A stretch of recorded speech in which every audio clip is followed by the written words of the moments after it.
이제 어디 가나 제가 대화하면 그 대화가 종지부가 찍어져요. 그냥 하도 제가 무거워서. 그래서 참 거듭 부담이 되는 자리인데, 그래도 신앙 선배들의 신앙 고백서를 통해서 진리 지식의 귀를 기울이는 시간은 참 귀하다 생각되어집니다. 역사 선상에서 함께 이런 신앙 고백을 고백할 수 있는 것 자체가 저 개인적인 위로이자 또 격려이자 우리의 큰 축복이라 그렇게 생각되어집니다. 바라기는 저희만 외치지 않고 이런 고백이 청년부 그리고 또 중고등부, 유초등부 이렇게 이어져서 하나님의 진리 지식이 이 교회 가운데 또 꽃을 피고 열매를 또 맺게 되기를 기대할 뿐입니다. 여러분께서 이를 위해서 많이 기도해 주시기를 바랍니다. 우리 지난 시간에 나눈 그 내용은 뭐냐면 복습이라는 내용의 타이틀을 한번 보세요. 사람이 중생하여 새 사람이 되는 것은 무엇으로 인한 것인가? 자, 제가 한번 설명을 할게요. 중생이라고 하는 거듭나는 거, 거듭난. 자, 저와 여러분이 거듭났습니다. 제가 묻죠. 여러분, 예수 그리스도로 말미암아 거듭난 걸 믿으십니까? 구원 받으신 걸 믿으십니까? 거듭났어요. 거듭났다를 한자로 표현하면 중생이죠. 거듭중자의 날생, 중생. 자, 그런데 이런 중생은 어떻게 이루어진 일입니까? 묻는 거죠. 신앙 고백서를 묻는다는 것은 가르쳐 주기 위해서 묻는 거죠. 테스트하는 목적이 아니라 가르쳐 주기 위해서 묻는 것입니다. 그럴 때 우리 지난 시간에 함께 나누었던 두 가지죠. 첫 번째는 하나님의 바른 말씀을 들어야 됩니다. 자, 뭘 들어야 된다고요? 로마서 10장 11절에 믿음은 어디서 난다? 들음은 무슨 말씀? 그리스도의 말씀으로 말미암는다. 첫 번째는 하나님의 말씀이 들려야 되죠. 그러나 말씀이 들른다고 해서 다 예수를 믿는 거 아닙니다. 이 땅의 기독교 CBS, CTS 이런 방송들이 수없이 하나님의 말씀을 외치고 부활절 연합 예배에서 전도대원들이 늘 외쳐도 아무나 그 말씀 듣는 게 아니고, 두 번째는 한번 따라해 볼게요. 성령의 역사. 두 가지죠. 하나님의 말씀이 바르게 선포돼야 되고 진리의 영이 되신 성령께서 그 말씀을 효과적으로 그리스도에게로 인도를 해야 되죠. 그러니까 결국은 하나님의 말씀과 성령의 역사로 말미암아 거듭나게 된 거죠. 제가 이렇게 묻습니다. 다시 묻습니다. 거듭나셨습니까? 하나님의 말씀과 성령의 역사로 거듭남을 믿으십니까? 두 가지. 언제 거듭났습니까? 이걸 묻기보다는 어떻게 거듭났습니까? 언제 거듭났습니까? 이렇게 묻는 데는 이단이. 무슨 이단인지 아세요 혹시? 그렇죠. 구원파, 박옥수. 또 요즘은 또 세월호 때문에 문제가 되는 데가 어디죠? 유병원 씨, 그죠? 그런 데가 비슷하게 나가는 거예요. 근데 우리는 언제가 아니라 어떻게 구원을 받았습니까? 그럴 때 하나님의 말씀과 그 말씀을 깨닫게 하시는 성령의 역사로 구원을 받았습니다. 이럴 때 믿음으로 의롭다함을 받는다 이렇게 말할 때 이것을 이신칭의, 한자 표현입니다. 한번 따라합시다. 이신칭의. 이신칭의. 좀 어렵죠? 써있자, 믿을 신자, 믿음으로써 의롭다, 칭함을 받는다 이런 뜻이거든요. 믿음으로 의롭다함을 받는다. 자, 믿음으로 의롭다함을 받았다는 것은, 칭의라고 하는 것은 하나님의 입장에서는 죄 많고 악한 백성들을 죄가 없다, 무죄하다, 깨끗하다, 의롭다고 선언하시는 법적인 선언이에요. 누굴 보고 그렇게 하시는가? 아까 믿음으로 그랬으니까 우리의 믿음을 근거로 하시는데, 이 믿음은 누구의 말씀으로 해서 첫 번째 그리스도의 말씀. 누구의 성령? 그리스도의 성령. 결국 그리스도를 근거로 해서 우리가 믿음으로 의롭다함을 받은 거죠. 그러니까 우리가 하나님 앞에서 죄 없다, 하나님 앞에 무죄하다, 의롭다, 정갈하다 이렇게 말할 때는 우리를 보고 이렇게 말씀하신 거 아니라 우리를 대신한 예수 그리스도를 근거로 하여 우리가 믿음 있고 거듭났고 깨끗하다고 말하는 거죠. 이것이 칭의.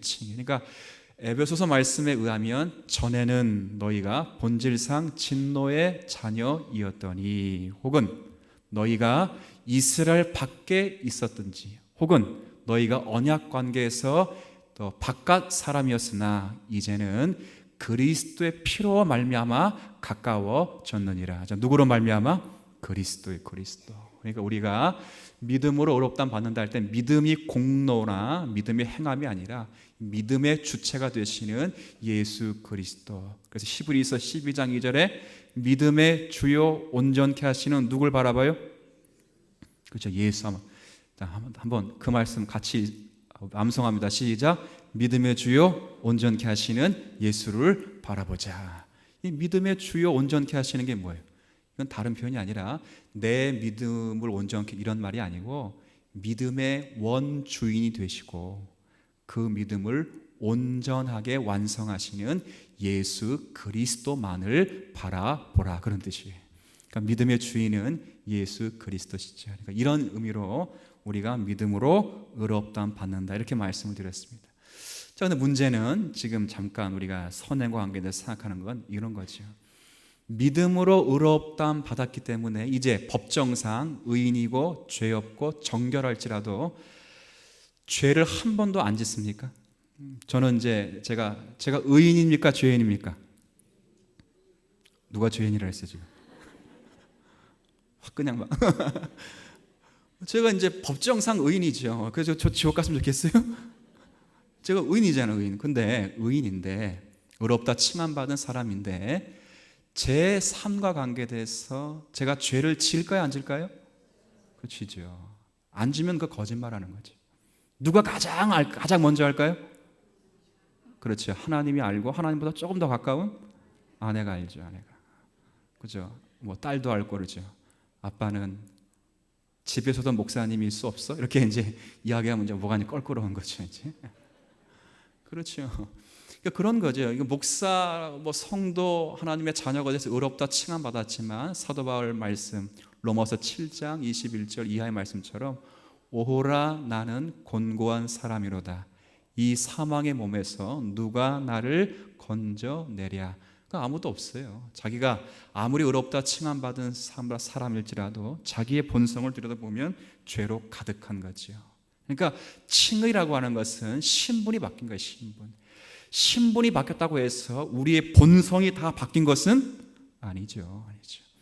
그 본성은 언제까지 갑니까? 예수 그리스도가 이 땅에 오실 때, 재림하실 때까지 조금씩 본성은, 한번 따라해 볼게요. 본성은 변화해 간다. 이걸 가르쳐 우리 신학적인 용어로 한번 또 따라해 보죠. 성화. 시작. 아까 좀 전엔 믿음으로 의롭다함 받는다를 뭐라 그랬어요? 칭의. 근데 칭의 받은 자가 주님 오실 그날까지 인격이 변하고 삶이 변하는 것을 가리켜 뭐라 그런다고요? 성화. 그래서 이걸 칭의와 성화. 이것은 동전의 양면도 같아요. 양면. 어느 것 하나만 강조하면 우스운 거죠. 자유주의 신학자들이 한국 교회를 향하여 비판하는 게 뭡니까? 맨날 칭의만 강조하니까 선행이 없습니다. 사실 칭의만 강조해서 선행이 없는 게 아니라 칭의를 제대로 강조를 못한 거죠. 바르게 강조를 못하다 보니까 선행이 없죠. 로만 캐토릭이 뭐만 강조하겠어요? 칭의보다는 뭘 강조해요? 선행을 위해 선행. 선을 행하여 공덕을 쌓고 그래야 구원에 이를 수 있습니다. 이건 아니죠. 먼저는 중요한 건 칭의죠. 신분 변화가 바뀌어야 그 다음에 신분이 변화된 성도들이 조금씩 삶을 따라서 본성이 변화되고 거룩해져 가는 거죠. 나는 날마다 죽노라 하는 표현이 그런 의미가 있는 것이죠. 그러니까 살기 위해서는 뭐부터 해야 된다고요? 죽는 것. 교회는 살리는 것 이전에 제가 뭐 하는 곳이라 했어요? 죽이는 것. 예수를 붙잡게 하는 데는 두 가지 통로가 있어요. 하나는 인간에게 희망을 주는 희망. 넌 다 할 수 있다. 인간이 희망적이다. 인간이 새로운 존재다. 희망을 주고 거기에 예수님이 널 도울 것이다. 이렇게 말해서 예수를 의지하도록 하는 종교가 있어요. 그러나 우리는 그런 종교가 아닙니다. 그 종교도 기독교예요. 기독교. 근데 우리는 그런 기독교가 아니라 예수에게 나온 사람 다 죽여버리는 거예요. 다 죽이고. 우리에게는 희망이 없고 오직 누구에게밖에 희망이 없다고요? 예수 그리스도밖에 없습니다. 라고 예수 그리스도를 붙잡도록 하는 것이 우리 신앙의 선배들이 지금까지 줄곧 이야기해 온 거죠. 근데 문제는 오전에도 말씀드렸지만 이런 이야기를 교회에서 별 듣기 싫어해요. 듣기 싫어한다고. 인간의 가치를 인정해주고 인간의 노력과 인간의 이성과 인간의 철학을 상당히 고취시켜야 사람들이 듣는 그런 시대가 된 것입니다.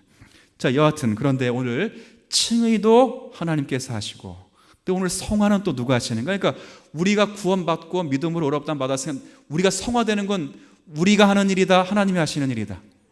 야, 이제 그죠? 실력들이 이제 슬슬 나오기 시작됩니다. 우리가 하는 게 아니에요. 그것도 천주교는 예수를 믿고 난 다음에 성화되는 건 누가 하는 일이다? 우리가 하는 일이다, 하나님이 하시는 일이다. 선주교는 우리가 하는 일이에요. 근데 기독교는 우리가 하는 일이 아니다. 이 일도 누가 하신다? 하나님이 하신다. 하나님. 오늘 읽은 말씀이 바로 그 말씀이에요. 에스겔서 다시 36장 말씀 한번 잘 보시죠. 자, 36장 말씀 제가 한번 읽겠습니다. 자, 26절. 자, 우선 26절에 보면 또 새 영을 너희 속에 그다음 두고. 자, 새 영을 우리 마음속에 두시는 분이 누군가? 24절 가보세요. 24절. 내가 너희를 여러 나라 가운데서 인도하여 내고 여러 민족 가운데 모아 데리고 그 곡당으로 들어가서. 이때 내가가 누구예요? 내가 여호와 하나님이시죠. 자, 그럼 26절에 보면 새 영을 너희 속에 두고. 누가? 여호와 하나님이. 새 마음을 너희에게 주되. 누가? 여호와 하나님이. 너희 육신에서 굳은 마음을 제거하시는 분도 여호와 하나님이. 그리고 부드러운 마음을 주시는 분도 누가? 여호와 하나님이. 27절에 또 내 영을 너희 속에 두어 너희로 내 율례를 행하게 하리니 너희가 내 규례를 지켜 행할지라. 자, 누가 그렇게 하게 하시겠다고 말하는 겁니까? 여호와 하나님께서 그렇게 하시는 거죠.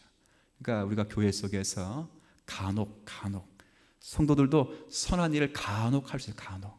간혹 할 때 이런 생각 금물이요. 내가 했습니다. 나 없으면 이 교회 안 돌아가. 이런 말 자체는 은혜를 모르는 거죠. 혹시 그런 말 하신 분에게 이렇게 말할 수 있어요. 그러면 한 가지만 실수 한번 건져 올려볼까? 그러면 고구마 줄기처럼 올라오는 게 인간의 실수예요. 근데 우리는 그건 잘 생각 안 하죠. 남들이 잘못하는 건 실수를 한 건 잘 생각합니까? 못합니까? 생각 잘하죠. 근데 자기가 실수한 건 생각을 해요? 못해요? 어떻게 확인할 수 있는지 아세요? 사람 한번 칭찬해 보세요. 사람. 저를 한번 칭찬해 보세요. 제가 장담하건대 2분 못 넘겨요. 2분 절대 못 넘겨요. 제가 장담할 수 있어요. 근데 저를 한번 험담해 보세요. 전화통화하다가도 오늘 못당한 건 내일 또 하자 모르잖아요. 대부분 그럴 거예요. 제가 아닐지라도 사람이란 게 사람. 그렇죠. 자기가 한 선은 기억하고 자기가 한 악은 잘 기억하지 않는 게 인간의 본성의 본성. 그렇죠. 간혹 교회 가운데 실제 성도들께서 하나님이 보시기에 합당한 선을 행할 때 이런 성경을 읽었다 하면 선행도 하나님이 하시는 걸 한다면 무슨 생각을 하시겠어요? 나는 부족하고 연약한데 하나님이 나를 계시기관으로 쓰셔서 나로 하여금 이런 선한 일을 하게 하셨구나. 이건 내가 한 것이 아니라 잘 보니까 내 안에서 하나님이 역사하셨구나. 그렇게 생각하고 겸손하게 하나님의 은혜를 기다려야 되죠. 우리 모든 교우들이 이런 은혜가 충만하시길 기원합니다. 이게 정상이에요. 정상. 좀 선한 일 했고 자기가 좀 했다고 해서 고개 딱 들고 나로 말미암지 않은 옳자가 없고 이렇게 얘기하면 그건 성경이 우리에게 가르치는 진리가 한참 모자라는 거죠. 그건 어디서 어울리는가? 로마 캐톨릭 천주교에서 어울리면 천주교. 왜? 믿음은 내가 믿고 나머지 선행은 믿음은 예수 그리스도의 은혜로 믿고 선행은 내가 챙겨가야 되는데 우리 개신교 이 개혁파 교회에서는 믿음도 하나님의 선물이고 선행도 하나님의 선물일 때 그 선물을 자격 안 되는 저에게 계시기관으로 삼아 이런저런 일에 수종들게 하셨으니 하나님 감사합니다. 나는 무익한 종입니다. 마땅히 할 일을 한 것뿐입니다. 모든 영광을 홀로 받아 주옵소서. 맞습니까? 이런 교회가 되면 이 교회는 행복한 교회입니다. 자, 그 이야기를 하는 거죠. 오늘 내용은 바로 그 이야기입니다. 그래서 제가 신앙고백서 읽고 제가 설명을 좀 드릴게요. 자, 한번 보세요. 자, 여러분 가운데 이 믿음, 이렇게 되어 있을 거예요. 이 믿음은 이렇게 말할 때 이 믿음은 제가 지금까지 줄곧 설명한 중생케 하는 그 믿음, 하나님의 말씀과 성령의 역사로 말미암아 중생케 된 그 믿음, 여러분 가운데 선물로 허락된 그 믿음이 어떤 결과를 내는가 하면 제가 첫 번째 문단을 한번 같이 읽습니다. 시작. 이 믿음은 당신의 말씀에서 명령하신 행위들을 자신에게 적용시키도록 사람을 권유하는 것입니다. 믿음의 선한 뿌리로부터 나온 이 행위들은 하나님 보시기에 선하고 받으실 만한 것입니다. 왜냐하면 이 행위들은 모두 하나님의 은혜에 의해서 거룩하게 되었기 때문입니다. 그럼에도 불구하고 그 행위들은 우리의 칭의에 이바지하지 않습니다. 이 말은 뭐예요? 그러니까 이 믿음, 참된 믿음, 하나님의 말씀과 성령의 역사로 생겨난 거듭나게 하는 의롭다함을 준 이 믿음, 그리스도의 선물은 이 믿음은 우리로 하여금 권유해, 권유. 뭘 권유하는가? 하나님의 선하시고 기뻐하신 뜻이 무엇인지를 행할 수 있도록 권유한다네, 권유. 그걸 권유하게 되고 그 일을 하게 되면 하나님도 보시기에 선하다고 인정을 하신다는 거예요. 그럼에도 불구하고 그것이 나의 공덕이 될 수 없는 것이 하나님의 은혜로 말미암아 그 선한 일을 하고 있기 때문에 그런 거죠. 자, 로마서 우리 4장 말씀 한번 좀 신약 성경 한번 찾아보세요. 로마서 4장 5절 말씀.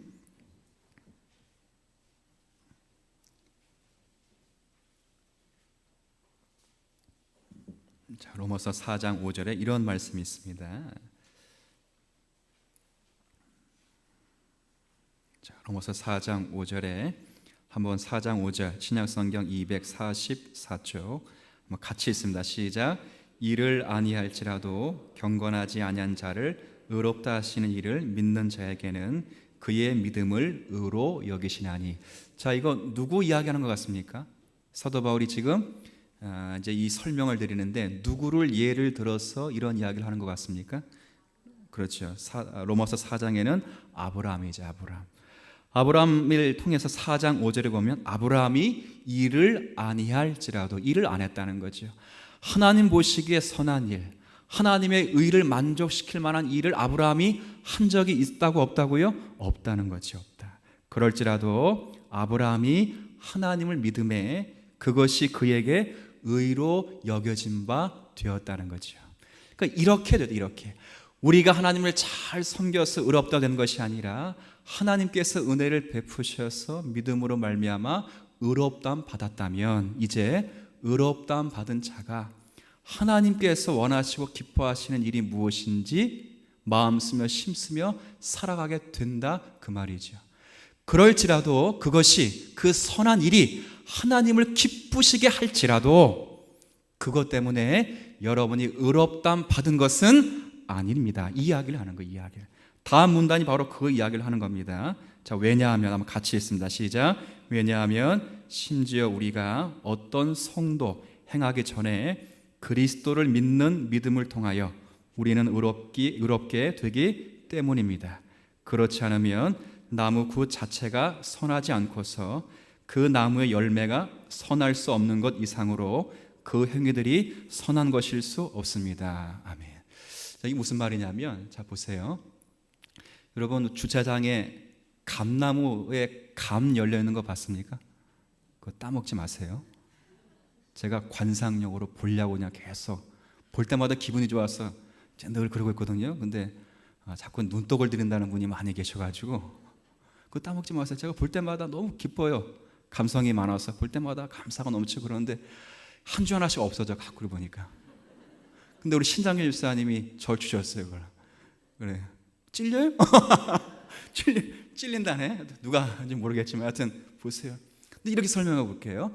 나무가 튼튼하고 뿌리가 튼튼해서 열매를 맺은 겁니까? 아니면 열매가 잘 맺었으니까 나무가 뿌리가 튼튼한 겁니까? 전자입니까? 후자입니까?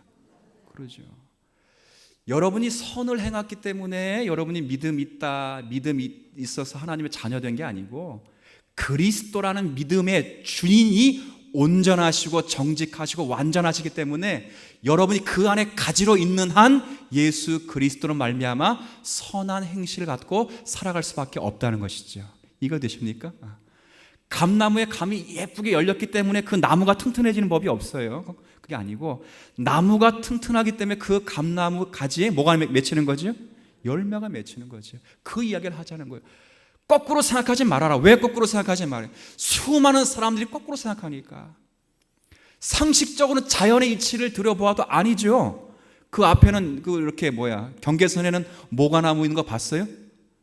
여러분 그래도 이렇게 잘 보시네요. 여기 주변을. 모가나무가 있어, 모가나무. 그것도 따지 마세요. 때가 되면 뗄 테니까. 그 모가나무 이렇게 보세요, 이거를. 모가가 잘 열렸기 때문에 나무가 튼튼해지는 법이 없어요. 나무가 튼튼하니까 모가 열매를 맺히는 거죠. 우리가 튼튼해서 예수 그리스도의 기독교가 튼튼한 것이 아니고 그리스도가 튼튼하시고 완전하시기 때문에 우리의 구원이 보장되고 선을 행하는 것입니다. 이게 믿음 있는 성도들이 살아가는 자리예요. 그래서 우리가 선을 행했다고 해서 예수에게 공로가 되지 않고 하나님 나라, 내가 행한 것 때문에 하나님 나라가 더 커지거나 작아지는 법이 없고 하나님은 약속하신 것을 이루어 가실 뿐이고 그 일을 하실 때 하나님은 기뻐하시고 칭찬하시고 마치 우리가 하나님의 자녀라는 것을 증거하는 것으로 쓰여지는 거죠. 교만하면 절대 안 되죠. 근데 간혹 이게 무너지면 교회는 우리라는 단어 대신 나라는 단어가 많이 그렇죠. 우리가 대한민국을 우리나라 이렇게 부릅니까? 내 나라 이렇게 부릅니까? 우리나라. 그럼 아내를 내 아내 불러요? 우리 아내 불러요? 내 아내 불러야 되는데 대화하는 거 잘 보세요. 우리 아내가 항상 그러더라고요. 느껴지세요? 오늘 대화할 때 목사님 우리 아내가 이렇게 남편이 몇 명이라는 게 농담으로 그냥 무슨 말인지 압니다. 그와 같이 소속감과 공동체성이 있는 거죠. 저도 이제 제 아내가 이렇게 말하기도 하지만 가끔 실수하면 우리 아내가 그러니까 정말 박민경 사모의 남편이 여러 명 있는 거죠. 이렇게 그 가운데 현빈도 있고 이렇게 이제 그렇게 되는 거예요. 그렇게 그게 아니죠. 그러니까 제가 말하는 것은 바로 우리라고 하는 소속감. 이것은 자기 자신이 그 공동체에서 얼마나 받은 은혜를 잘 깨닫는가에 따라서 우리라고 하는 공동체가 세워지는 거예요. 근데 잘 인지하지 못하고 나로 말미암지 않고는 이 교회, 이 전도회, 이 기관이 존립하지 않는다 이렇게 생각해 버리면 그 교회는 공동체를 깨는 거예요. 깨는 거. 그분 한 분 때문에 일은 진행이 잘 된다고. 기적같이 됐지. 일사천리하게 진행돼요. 그럴지라도 항상 그 면을 고려해야 되는 것입니다. 자, 그다음 드디어 선행의 기원과 위치, 목적이 그 다음에 기록되어 있습니다. 좀 피곤하시더라도 한번 그 다음 문단, 그러므로부터 한 문단만 같이 읽죠. 시작. 그러므로 우리는 선을 행하지만 공로로 삼지 위해서 행하지 않습니다. 우리가 무엇을 공로로 내세울 수 있겠습니까? 우리가 행하는 선행에 대해 하나님께서 우리에게 비추고 있다기보다 차라리 우리가 하나님께 비추고 있습니다. 왜냐하면 우리 안에서 자기의 기쁘신 뜻을 위하여 우리로 소원을 두고 행하시는 분은 바로 하나님이시기 때문입니다. 자, 뿌리와 나무가 튼튼하니까 열매를 맺어. 그러니까 선행을 한다고 우리가. 그럴지라도 이 열매가, 이 선행이 뿌리를 보존해 주는 것은 결코 아닙니다. 이 이야기를 거듭 설명하는 거예요. 선을 행하지만 선을 행했다고 해서 그게 공로가 돼서 우리가 하나님의 자녀가 되는 법은 없습니다. 그 당시 가장 주적이었던 천주교를 아주 이렇게 강력히 비탄하며 이런 이야기를 하고 있는 거죠. 왜요? 우리 가운데 누가 자신의 공로를 세울 수 있는 사람이 어디에 있겠습니까? 제가 서두 그랬어요. 공로 한 가지가 있잖아요. 그런데 공로 말고 그 뒤에 감춰진 죄악을 드러내면 고구마 줄기 올라오듯이 우두둑 올라오는 것이 인간의 그런 삶의 자리이기 때문에 한 것 때문에 혹 여러 가지를 할 수 있겠지만 그것 때문에 우리가 하나님 앞에 또 자랑할 수 있는 것은 없다는 것을 성경이 우리에게 말합니다. 자, 이런 내용 한번 보세요. 고린도전서 4장 먼저 뒤로 한번 넘겨보세요. 고린도전서 4장에 보면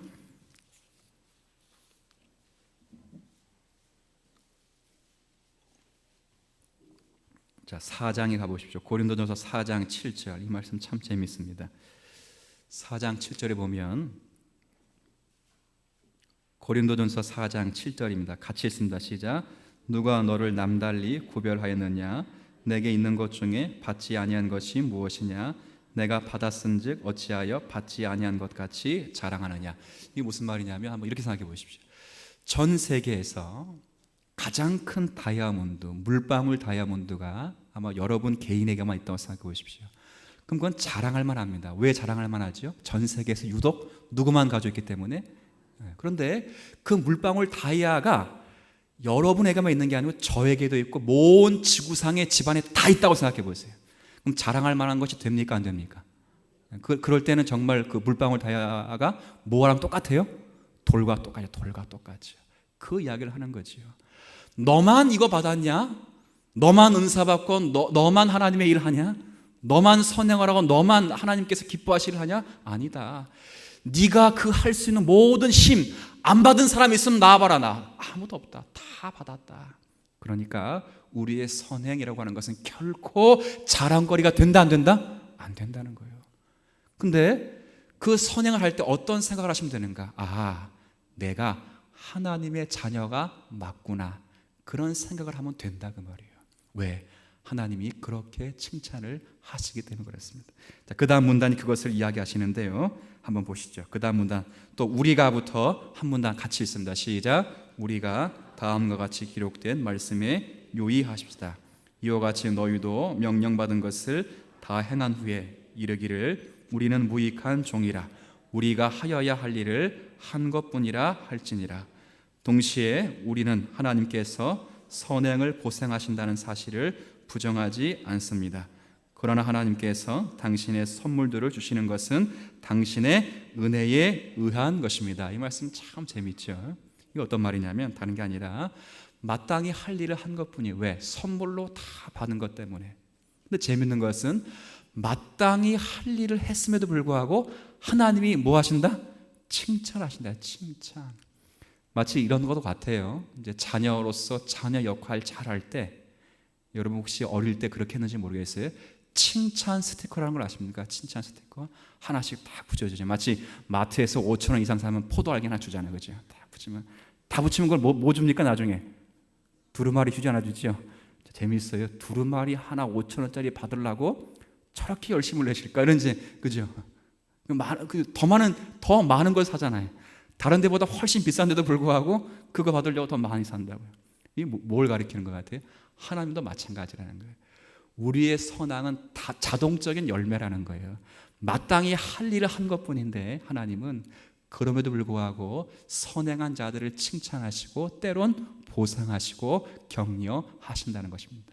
저는 이런 하나님이 우리의 아버지라는 사실을 믿습니다. 여러분 역대기라든가 역사서를 쭉 읽어보면 왕들의 행적 가운데 참 바른 행동을 하죠. 그런데 바른 행동을 했기 때문에 하나님 복 주신 거 절대 아닙니다. 그래서 생각하면 안 됩니다. 그게 아니고 하나님께서 다윗의 언약을 기억하사 그 왕실 가운데, 그 왕 가운데, 그 나라 가운데 선을 베풀 때 선한 왕들은 그 마음을 헤아려서 하나님의 뜻이 무엇인가를 기대하고 그 뜻대로 살아간 것뿐이죠. 그럴 때 하나님은 그 백성을 칭찬하셔서 때론 이런 상 저런 상을 주시기도 하신다는 거예요. 하신다. 이 목적이 바뀌면 안 돼요. 복받기 위한 수단 혹은 복받는 비결. 자, 제가 묻습니다. 복받는 비결, 복받는 수단 있을까요? 없을까요? 본성적으로는 있다 이렇게 말하고 싶지만 성경은 지금 통용되는 식으로의 복받는 비결은 없습니다. 없고 그렇게 해서 복을 만들어낼 인생이 없어요.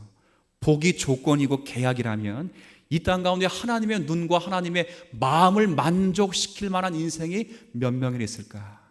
전 손에 꼽아요. 다윗 같은 분, 바울 같은 분. 그러나 아무리 죽었다 깨어나도 인생 가운데 다윗 같고 바울 같은 분은 오고 오는 세대에 한 사람밖에 없었어요. 만족을 못 시키는 거예요. 하나님께서 은혜로 우리의 생명을 유지하시고 또 은혜로 우리의 자리를 확인할 때 우리는 그 은혜 너무 감사해서 그 헌신하고 봉사하고 또 선행을 베풀지요.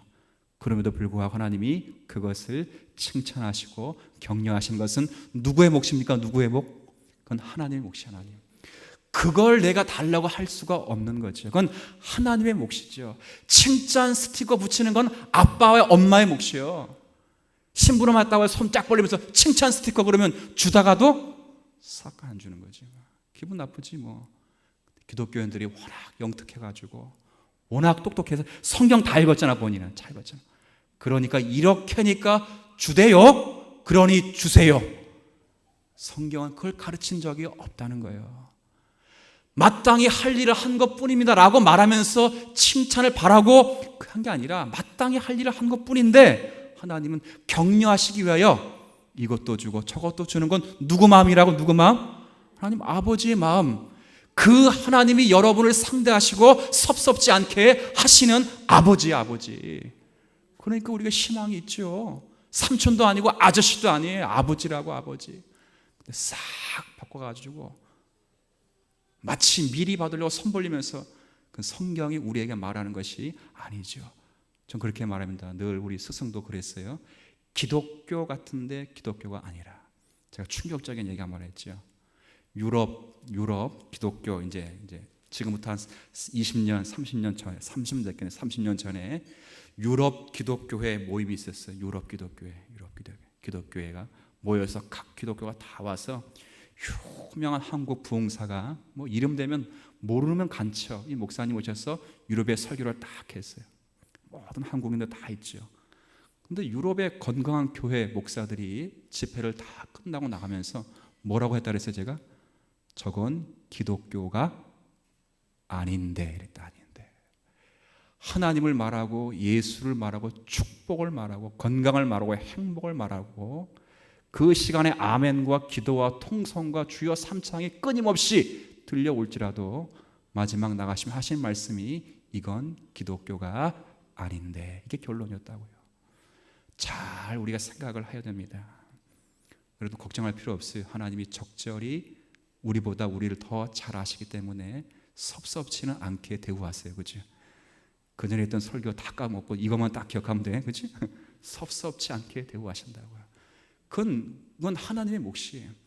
하나 깨어가지고 아버지의 재산을 미리 바라보고 유산 바라보고 행동할 이유는 자녀의 특권이 아니고 맡은 책임이 아니죠. 그건 부모의 몫이고 우리는 자녀로서의 책임을 잘 감당하는 것입니다. 그래서 여기 마지막 문단에 이렇게 표현되어 있어요. 또한이라는 또한 여기 한번 읽죠. 또한부터 마지막 한 문단 같이 있습니다. 시작. 또한 우리가 선을 행할지라도 우리는 그 선행에 우리의 구원의 근거를 두지 않아야 합니다. 우리는 우리의 육체로 더럽혀지지 않고 마땅히 형벌을 받지 않는 단 하나의 행위도 할 수 없습니다.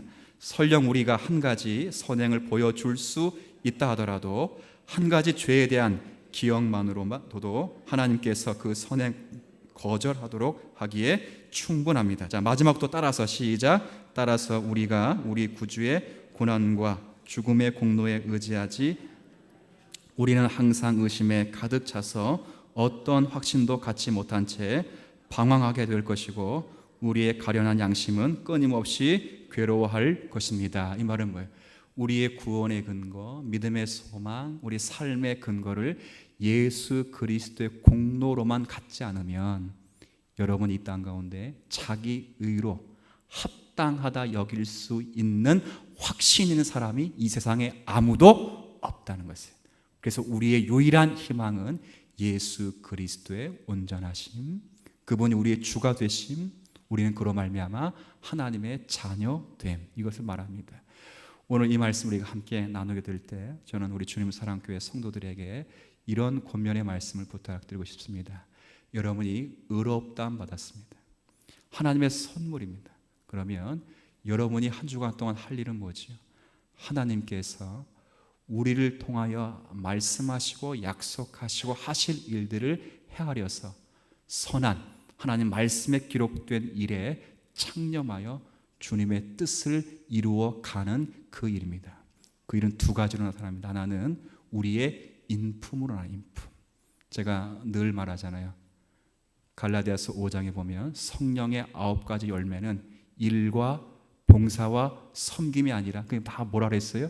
인격적인 열매라 그랬습니다. 두 번째는 그 인격적인 열매에서 나온 여러분의 넉넉함, 용서와 사랑과 섬김, 후덕함, 포용성, 이런 것을 통하여 여러분이 하나님의 자녀 된 그 복을 누리며 나갈 때 하나님께서 여러분을 칭찬하시고 여러분을 통하여 주님의 뜻을 이루어 가실 것이다 믿습니다. 이런 은혜가 우리 모두에게 있기를 진심으로 기원합니다. 하나님 아버지, 참된 그리스도의 말씀을 듣고 이 말씀을 우리의 실력이 아닌 성령의 역사를 따라 하나님을 섬기며 예수 그리스도를 믿도록 인도하심을 감사합니다.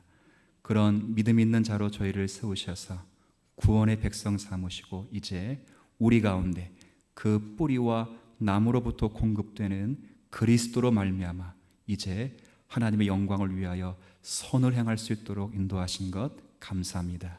이 선이 우리를 잊게 만든 것이 아니라 오히려 우리를 잊게 만드신 예수 그리스도가 우리를 통하여 선을 베풀어 나가십니다. 이 사실을 명심하여 마땅히 은혜 받고 구원받은 자들로서 한 주간 우리의 삶과 우리의 인격 속에서 하나님의 기쁨과 성도의 유익을 이루어 가기 위하여 인격과 삶이 변화된 자답게 살아가는 자유와 기쁨을 누리게 하여 주옵소서. 그것을 했기 때문에 복 받는 것이 아니라 복을 받았기 때문에 그런 은혜를 누릴 수 있는 것입니다. 이 성도의 자리가 얼마나 귀한 것인가. 무엇보다도 살 수 없는 가장 완벽하고 아름다운 우리에게 주어진 복인 줄 알고 잘 감당하여 한 생에 이 복 누리며 살게 하여 주옵소서. 주 예수 그리스도의 은혜와 아버지 하나님의 크신 사랑과 성령님의 감동하심과 교통하심이 복된 주일날 하나님을 예비하며 하나님만으로 만족함을 누려 살기를 다짐하며 이제 각자의 또 터전으로 돌아가 하나님의 뜻을 세워가기를 소원하시는 귀한 심령과 섬기는 가정과 그리고 모든 일 위에 이제로부터 영원까지 항상 함께 하시기를 축원하옵나이다. 아멘.